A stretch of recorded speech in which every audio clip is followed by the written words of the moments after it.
Did GM really mess up big time with their EVs? From charging speeds that drag to annoying suspension noises, GM's latest EVs, like the Chevy Bolt and Equinox, have left buyers feeling more frustrated than thrilled. Let's see how the giants in the car industry rectify their major mistakes with their EV lineup. So GM is in a tough spot right now, racing against the clock to fix the issues with its electric vehicle business. CEO Mary Barra made some big promises 5 years ago, betting heavily on EVs and self-driving cars. She wanted GM to lead the pack, not just survive. However, the journey has been far from smooth, with delays, automation issues, and software glitches causing GM to miss its EV delivery targets for the past 2 years.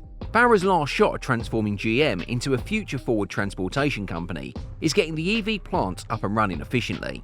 GM executives believe they're finally emerging from their production hell, similar to what Tesla went through with the Model 3. The goal is to build 200,000 to 300,000 all-electric vehicles this year using their Ultium battery packs, about 20 times more than last year, but still short of initial ambitions. "We've had some challenges scaling it," admitted Chief Financial Officer Paul Jacobson. "I think most of those are behind us." Investors, however, are getting impatient. GM sold fewer than 14,000 Ultium EVs last year, roughly the same number struggling startup Rivian delivered in just the fourth quarter. GM has since doubled the battery production at its Factory Zero plant in Detroit, but it needs to move much faster to meet its goals. Factory Zero is a pioneering effort to scale up a fully automated assembly line with pouch-shaped battery cells. President Joe Biden even praised Barra's vision during a tour of the plant, taking a prototype electric Hummer for a spin. GM has brought in more experts, including former Tesla executives Kurt Kelty and JP Clausen, to tackle its production challenges. Mike Anderson believes they've turned the corner at Factory Zero and will continue ramping up production. The insights gained will be used in new battery plants, like the one set to open in Tennessee later this year. But can GM overcome its software hurdles as well? The Chevy Blazer EV was paused for nearly 3 months due to issues with GM's in-house infotainment system, which aims to replace Apple CarPlay and Google Android Auto. While GM aspires to develop all vehicle software in-house for better integration, this hasn't proven easy. Although GM announced it had fixed the software issues and would resume Blazer EV sales with reduced prices, analysts like Sam Abu-Samid from Guidehouse Insights remain skeptical about GM's ability to build a competent software development organisation. These setbacks are partially concerning as global EV sale growth slows due to high prices and charging concerns. Manufacturing delays add reputational risk, especially for first-time EV buyers. To hedge its bets, GM is reintroducing plug-in hybrids in North America, a market it left 5 years ago with the Chevy Volt. The stakes are high for GM, as CEO Mary Barra downsized global operations to invest heavily in EVs and self-driving cars, aiming to double revenue to $280 billion by 2030. Adding to GM's woes, the Cruise robotaxi business is in disarray after a pedestrian accident and alleged cover-up, which led to the entire fleet being grounded. Federal subsidies are also at stake, with the Inflation Reduction Act offering tax credits for EV production. GM could earn up to $1.65 billion if it reaches 300,000 EVs, but it fell short of its 150,000 EV target last year, with the most sales coming from now discontinued Chevy Bolt. The Chevy Bolt has been plagued by battery defects causing fires, primarily in models from 2017 to 2020. The fires were due to overheating batteries with torn anode tabs or folded separators, often occurring when the batteries were fully charged or nearly so. Many owners reported significant damage to their garages and homes, with some hearing loud bangs before discovering the fires. The Bolt isn't the only EV with fire issues. Other manufacturers have faced similar problems.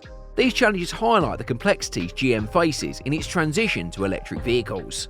What's been going on with the Chevy Bolt? Well, it's been a bit of a headache for some owners, especially those with the 2019 model. Imagine going to charge your car, but the metal latch that's supposed to hold the charge plug is stuck. This latch issue seems to happen after battery replacement and affects both fast and regular charging. Owners have been pretty vocal about it, with one saying, "I can't plug my car into any kind of charging cable as the chrome latch is affixed in the wrong position. It's a real pain and dealers are struggling to fix it permanently." But that's not all.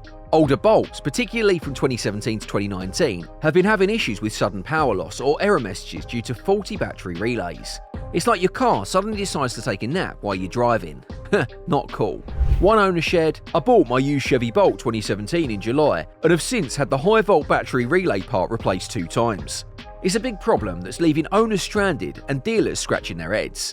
And let's not forget the squeaking steering wheel, a common complaint across all model years. It's like having a noisy neighbour who just won't quit. The sound is annoying and it's happening even in brand new vehicles. Some dealers blame the tyres, while others try replacing various parts, but the issue persists. It's a real nuisance, especially in cold weather. Lastly, weird noises coming from the rear suspension, like an empty can rattling around. It's most noticeable when turning at low speeds or driving over bumps. One owner described it as, "Our 2020 makes a creaking sound when the rear axle twists." It's yet another quirk adding to the Bolt's list of troubles. GM has some work to do to address their issues and regain the trust of Bolt owners. Have you ever noticed your Chevy Bolt charging differently at stations that should be the same? Many Bolt owners have been hearing clunking and creaking noises from the front end at low speeds, which is a bit worrying, but the charging experience is sloppy. Charging speeds can vary a lot, even at stations rated for the same power. It's like going to different gas stations and getting different fill-up speeds. The thing is, the Equinox EV can't charge as fast as the Blazer EV, or the Lyriq. It's like having a smaller straw for your drink, it just takes longer to fill up.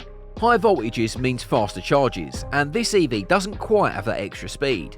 It's all about voltage and current, and the Equinox EV is lacking a bit in the voltage department. Let's not forget the Cadillac Lyriq. It's had its share of problems too, like a software glitch that messed with the brakes, not something you want in a premium car. It's been a rough road for GM's EV, and they've got a way to win back their customers' trust. What's going on with GM's electric vehicle lineup? Well, the GMC Hummer EV, meant to be a symbol of electric revolution, has sparked debate due to its massive size and weight, raising questions about its environmental impact. It had its share of issues, including battery problems that led to significant recalls, water leaks into the high-voltage battery pack causing serious malfunctions, and various electrical issues that are particularly concerning given the vehicle's high price. Similarly, the Chevrolet Blazer EV has faced significant challenges. Owners have reported infotainment system failures, recharging problems, and malfunctions in driver assistance and safety systems. Edmunds testers even encountered 23 problems within 2 months and less than 2,000 miles of ownership. Chevrolet had to halt sales temporarily to address these software glitches. While they worked on fixes, some original functions were lost in the process. Despite these setbacks, Chevrolet has reintroduced the Blazer EV with a price reduction and incentives to attract buyers. On the financial front, GM has been doing well, exceeding expectations for the 7th consecutive quarter, with $47.97 billion in revenue. However, their struggles in the EV market and issues in China, along with the decision to scrap the Cruise Origin robotaxi project, highlights the challenges they face. GM needs to address these issues and regain customer trust to succeed in the EV space. So, what do you think about GM's struggles with their EVs? Share your thoughts in the comments below. Don't forget to hit the like button, share this video and subscribe to the channel for more content. And remember to hit that bell icon to stay notified so you never miss an update. See you next time.